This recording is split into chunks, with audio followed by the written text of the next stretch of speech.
السلام علیکم۔ کہانی پسند آنے پر ویڈیو کو لائک اور شیئر ضرور کیجیے۔ گندام سانولی سی اتنا غصہ اس سے کہاں برداشت ہوگا؟ بات ساری نصیب کی ہی ہے، اس پر کیا لڑنا جھگڑنا؟ جھگڑوں سے نصیب بدلا کرتے تو دنیا لڑ بھیڑ کر سب سیدھا کر لیتی، مگر نصیبوں کی ڈور کسی اور کے پاس ہے، اس سے رابطہ کرنا پڑتا ہے اور لوگ بس اسے ہی بھول جاتے ہیں، اور یہ بھولنا کتنا برا ہے۔ اسی بحث تکرار میں عائزہ نے بھی بالکونی سے جھانکا تھا۔ اسے پتا تھا آج ماحول قطعاً اچھا نہیں ہوگا۔ اس نے بھی نائمہ سلیمہ سے بات کرنے کی کوشش نہیں کی۔ لان میں بے شمار رنگ برنگے پھول کھلے ہوئے تھے۔ امی بھی آج بہت خوش تھیں۔ ایک طرح سے انہوں نے شائستہ تائی کو شکست دے دی تھی کہ وہ اپنی بیٹی کے فرض سے پہلے سبکدوش ہو رہی تھی۔ یہی کھینچا تانی تمام عمر رہی، نہ امی بدلیں اور نہ ہی شائستہ تائی نے بدلنے کی کوشش کی۔ کبھی عید تہوار پر ملاقات ہوئی بھی تو سرد مزاجی کی نظر ہو گئی۔ بچے البتہ بات کرتے تھے، اور فاروق اور ایاد صاحب کی ملاقات آفس میں ہو جاتی تھی۔ دوری تھی اس قدر نہیں، مگر دوریاں تو پھر دوریاں ہی ہوا کرتی ہیں، انہیں کون نظر انداز کر سکتا ہے۔ عائزہ اکلوتی ہونے کی وجہ سے بہت اکیلا پن محسوس کرتی تھی۔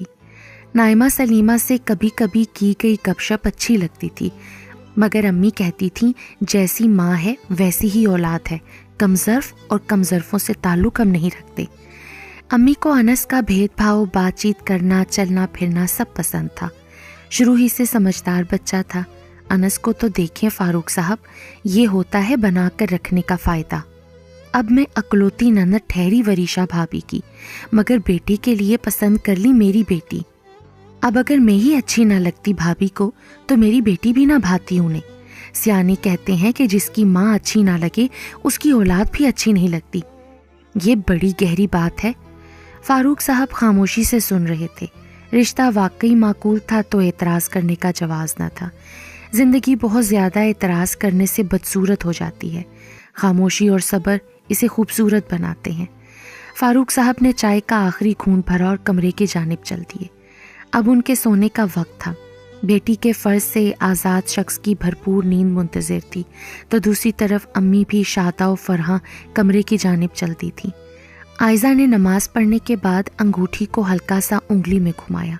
ضرور بہت مہنگی ہوگی، شاید انس نے اپنی پسند سے لی ہو، یا پھر ممانی نہیں خریدی ہوگی۔ اس کی نگاہوں میں انس کا سراپا گھوم گیا تھا۔ بے حد عام سا انسان، پر اب وہ خاص کیوں نہیں لگ رہا، پتہ نہیں۔ دور سے اس نے دیکھا کہ بہت سارے پتے بکھرے ہوئے تھے۔ باہر کی آمد تھی، اسی وجہ سے درختوں نے سب پرانے بوسیدہ پتوں کو خیر آباد کہہ دیا تھا۔ وقت کے ساتھ ساتھ جیسے انسان بدل جاتے ہیں، انہیں خود کو بدلنا پڑتا ہے۔ نہیں بدلیں تو وقت انہیں بہت پیچھے چھوڑ دیتا ہے۔ اس طرح درخت بھی اپنے وجود کو اکیلا کر دیتے ہیں، جدائی کا مزہ چکھتے ہیں، ہجر انہیں بھی کھاتا ہے۔ عائزہ جب بھی فارغ وقت میں یہاں آیا کرتی، اسے عجیب سا محسوس ہوا کرتا تھا۔ کبھی سب بچے یہاں مل کر کھیلا کرتے تھے۔ نایاب اپنی امی یعنی شائستہ تائی کا پیارا بیٹا ہوا کرتا تھا۔ دوسرے لفظوں میں